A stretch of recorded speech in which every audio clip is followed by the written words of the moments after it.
Okay, we just finished up with some mole conversions, and you might be wondering, why are we so obsessed with the mole? And that's going to be answered in this unit. It's very important that you start a brand new section in your notes, and you might even want to make a little mark, "Start here."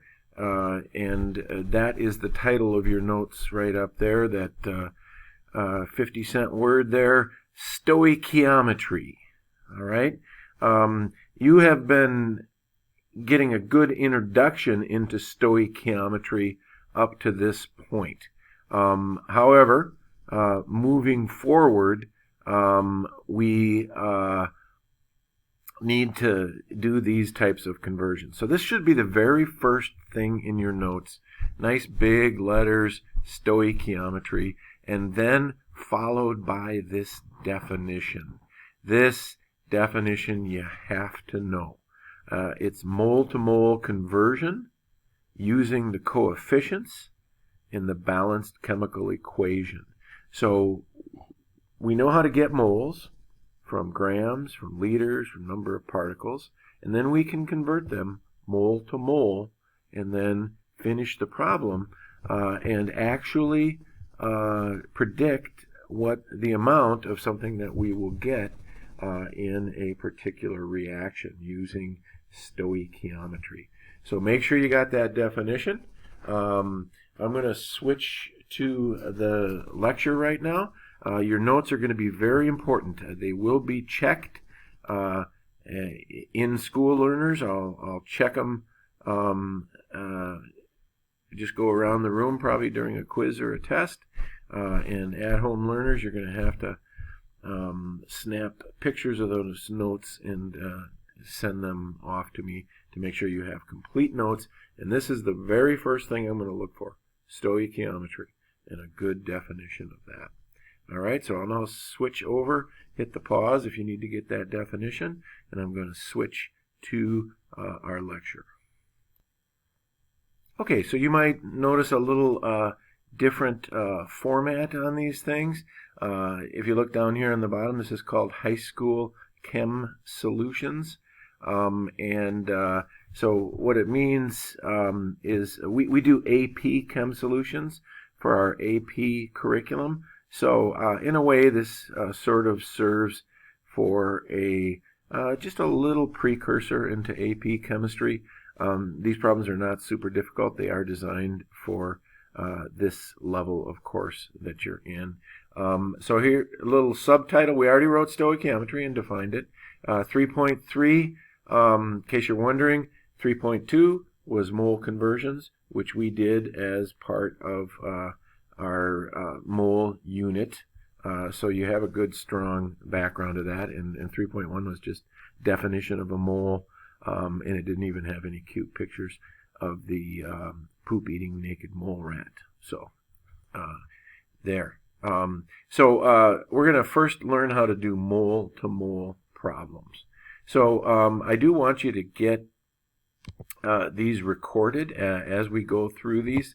Your notes must include the question as well. So what you're going to do is you're going to hit the pause, and you're going to get all of that recorded, and then I will explain it to you after you do that. So pause.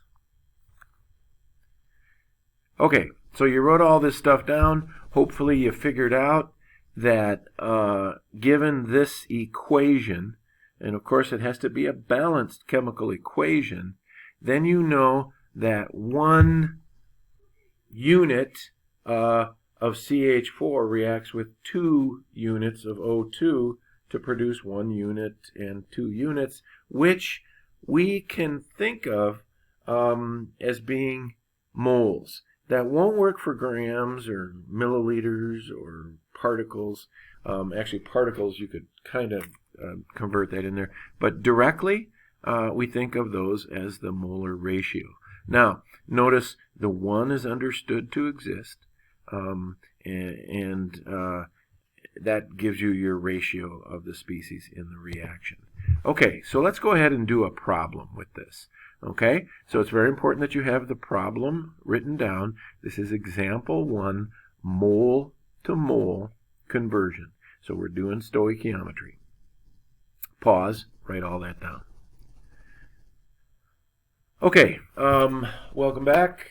So what we want to ask is how many moles of this monochlorotrifluoride compound, kind of a weird reaction here, how many moles can be produced from 8 moles of chlorine gas? Okay, so you've got a 1 to 3 to 2 ratio. So trust the old factor label method. We'll show you a different method in this series. Some of you may prefer this over the parentheses. They put a little time symbol with a line. Perfectly okay.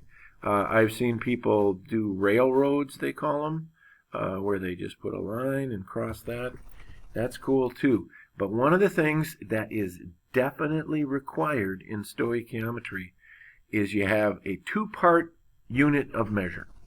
You must say what you're measuring, I mean the actual unit, and then of what compound. Because you have all these different compounds, so you just can't say a mole of this, a mole of that.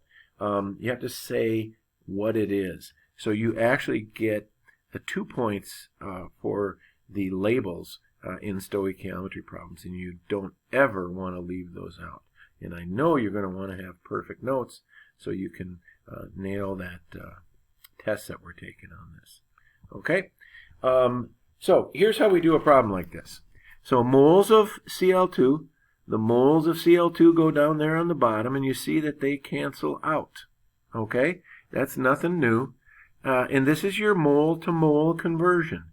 How do you do a mole-to-mole conversion? If you remember, it's using the coefficients in the balanced equation. This has a 1 understood to exist.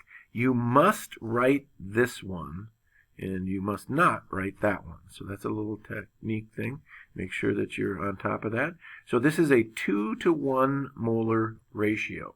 The math on these things is usually very, very simple.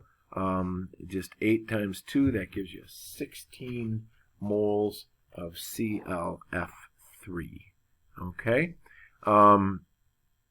Now, I want you, now that I'm looking at this, this is a new lecture series for me. I want you to change this to 8.0 because that's what was given.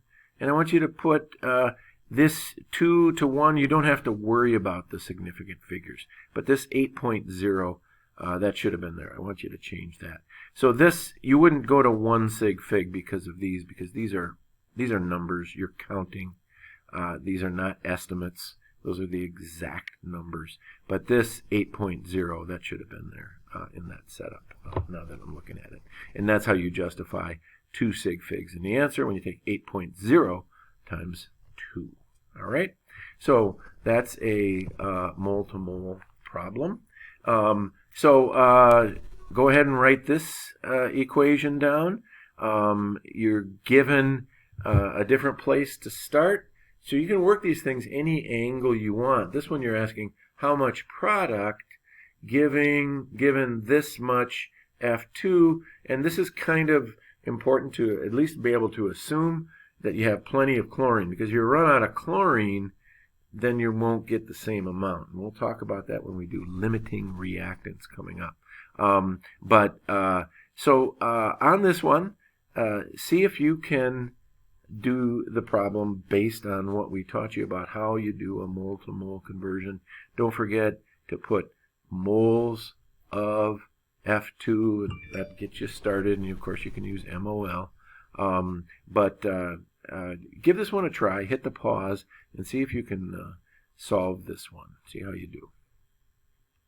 Okay, let's see how we did.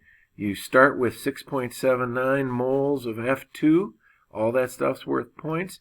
You can use parentheses or this, so you're good to go. And of course, the moles of F2 are going to go on the bottom there.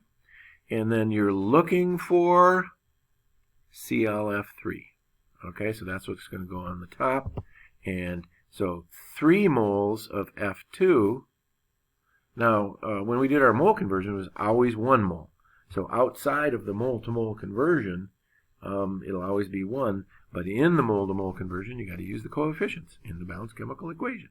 So 3 moles of F2. And, of course, we're looking for the ClF3, so that's a 2. So you take that times 2 divided by 3, and you got to round that to 3 sig figs, and you get 4.53 moles of ClF3. All right? Okay, so let's go on to this next problem. Take some time. You don't have to rewrite the equation every time. All of these, we're talking about the same equation. Now, this is just worded a little differently, so give this one a try too. Don't forget to write the question down so you know what example 3 is.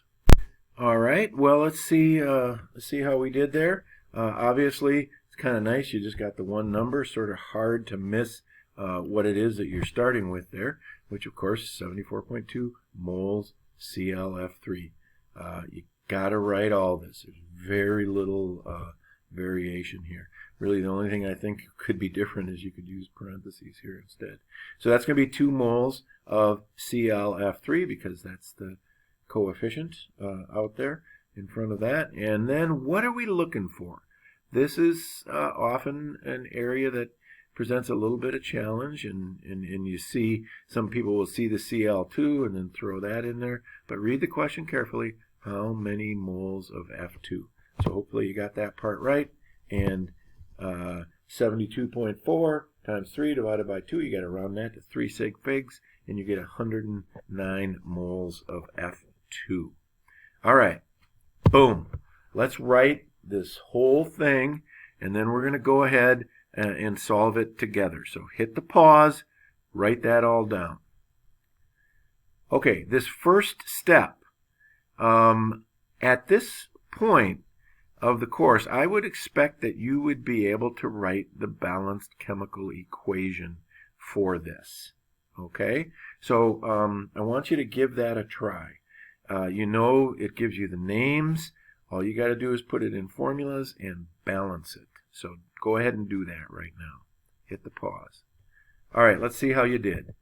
Copper 1 sulfide means that copper only has a +1 charge. The sulfide, your yellow sheet.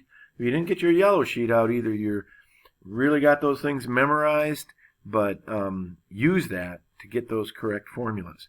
You know oxygen's diatomic. You're going to start getting in trouble if you don't recognize those diatomic molecules. And then it tells you right here what you're producing.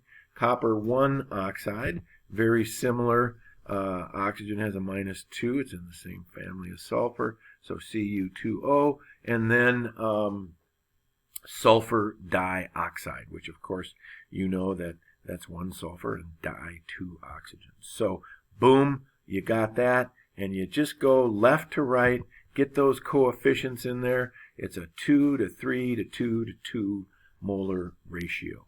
And if you don't know how to balance chemical equations, this is what we finished first or second quarter with, you really need to practice that and get good at that. So I'm hoping that many of you got this. Now, in terms of the SG, you do not have to have those in your equation if you were wondering that. Okay, so boom, that's and now you want to solve for the moles of O2 given 5.8 moles of copper. So you couldn't do this problem without writing the equation first. Hit the pause. You can do this one. All right, there it is. 5.82 moles of Cu2O, 2 moles from the coefficient in the balanced equation goes right there, and it says how many moles of oxygen. Boom, right there. 3 moles on the top, so that times 3 divided by 2, and now you've got 8.5 or 8.73 moles of oxygen, and that is our introduction on mole to mole. You have a worksheet with some practice problems. Read the daily instructions carefully to see how to submit.